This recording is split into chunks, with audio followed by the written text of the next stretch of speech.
Punya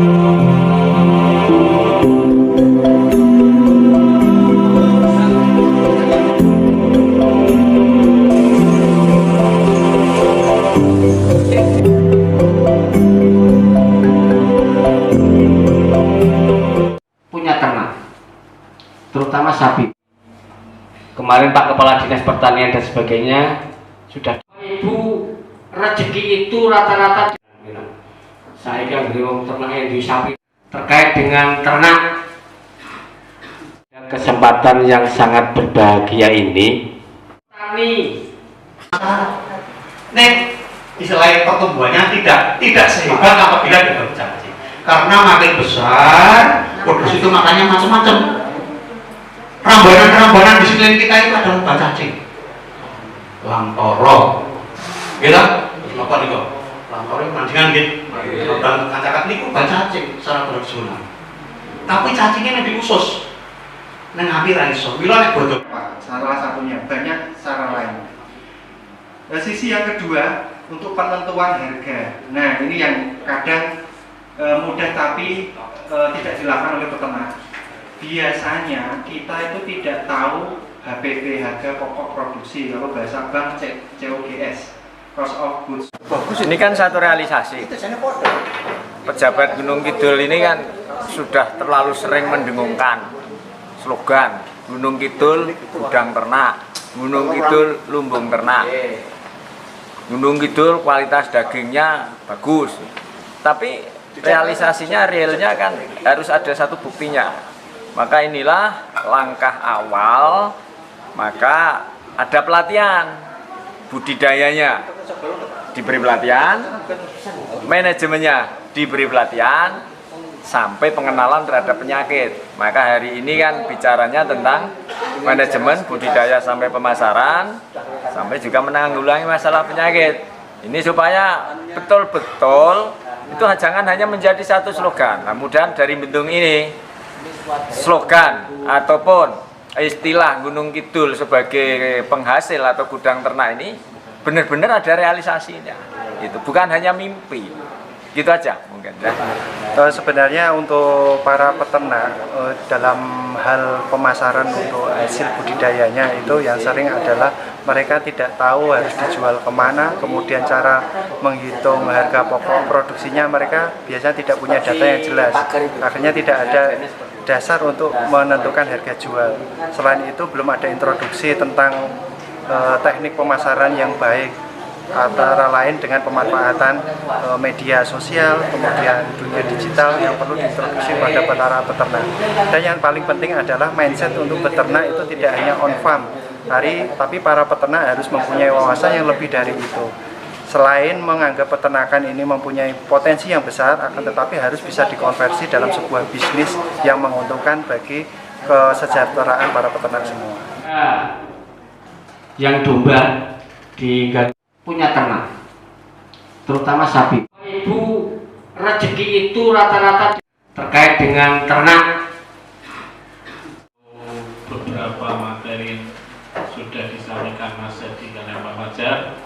Monggo dari Pajuban Sawur, Kelurahan Sawahan, Kapanewon Ponjong, kurangnya Bapak Laskar Sekaring Bako. Terima kasih kita bisa bergabung bersama di Tak selundungke di Kelurahan Selundung ya. Dengan yang saya hormati serta peserta pelatihan yang saya hormati pula. Terima kasih bagi yang diberikan. Di sini kita mewakili teman-teman peternak dari Kelurahan Sawahan. Salah satu yang mau kita tanyakan ini mengenai kelumpuhan, Pak. Di daerah kami banyak kambing atau domba ini yang saat ini lumpuh, tiba-tiba tidak bisa berdiri, kondisi badannya kurus, gitu. Tetapi untuk makan ini biasa, dicombor tetap biasa. Ini yang pertama. Kemudian yang kedua, ini juga ada penyakit batuk pilek. Mungkin di tempat bapak-bapak itu mungkin juga ada ya. Jadi batuk pilek ini juga banyak sekali kasus yang terjadi, dan juga tingkat kematian ini juga saat ini juga lumayan banyak Pak. Ini mungkin karena kalau sudah terkena batuk pilek ini tidak mau makan lagi, sulit sekali. Ini mungkin penyebabnya. Dan juga tadi Bapak yang pertama ini tentang pemasaran Mas, ini kita sangat kesulitan sekali karena Bapak Lazarus Amin Toko ini sudah mengembangkan di berbagai daerah, tetapi untuk pemasaran belum ada di kami. Gitu. Jadi tentang pemasaran kita masih kesulitan. Terima kasih atas pendidikan.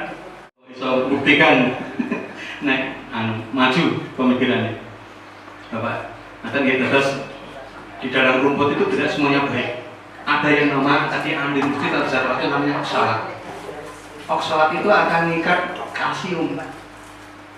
kalsium, sehingga yaitu kalsium itu berhubungan dengan energi otot, gerak otot. Apabila kalsiumnya banyak tidak diserap, tapi kalsiumnya dicekal-cekal. Jadi di dalam rumput itu kalau dipotong terlalu muda, ada namanya oksalat, ya racunnya jenis oksalat.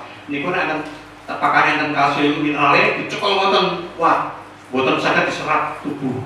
Akhirnya metu jadi terletok. Mila itu salah satunya faktor yang kadang-kadang jangan memberikan rumput terlalu muda. Mungkin seperti itu.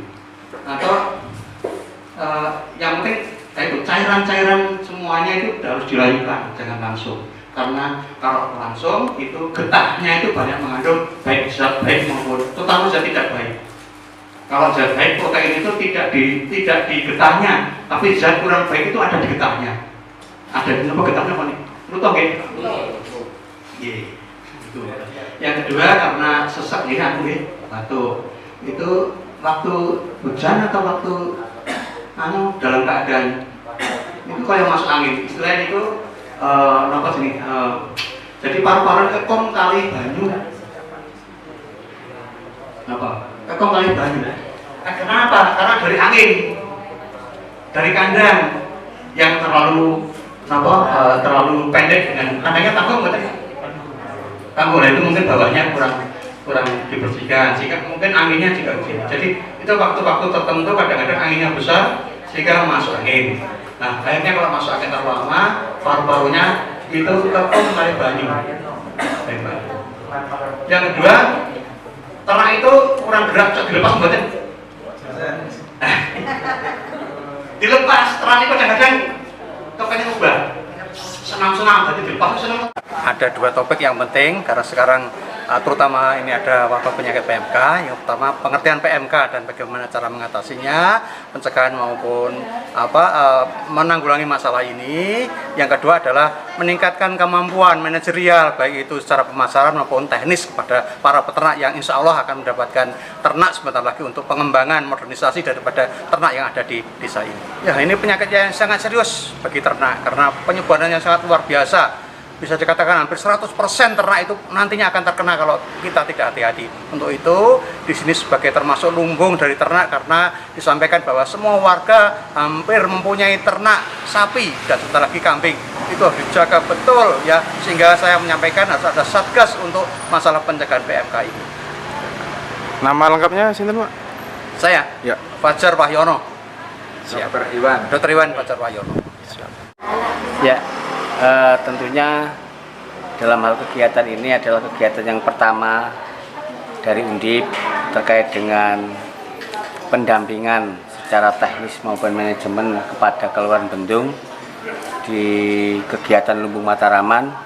Dan pada kegiatan hari ini ada dua narasumber yaitu Dr. Fajar dan beberapa dosen dari Undip, yang mana ini sangat luar biasa bagi kami dan masyarakat kami khususnya peternak. Dan di saat ini juga ada beberapa penyakit PMK yang tentunya dengan gagasan ini masyarakat bahkan kami di kelurahan siap juga akan menjadi satgas penyakit ternak atau penyakit PMK ini tidak menjalar ke seluruh peternak yang ada di wilayah Bendung khususnya dan Semen pada umumnya.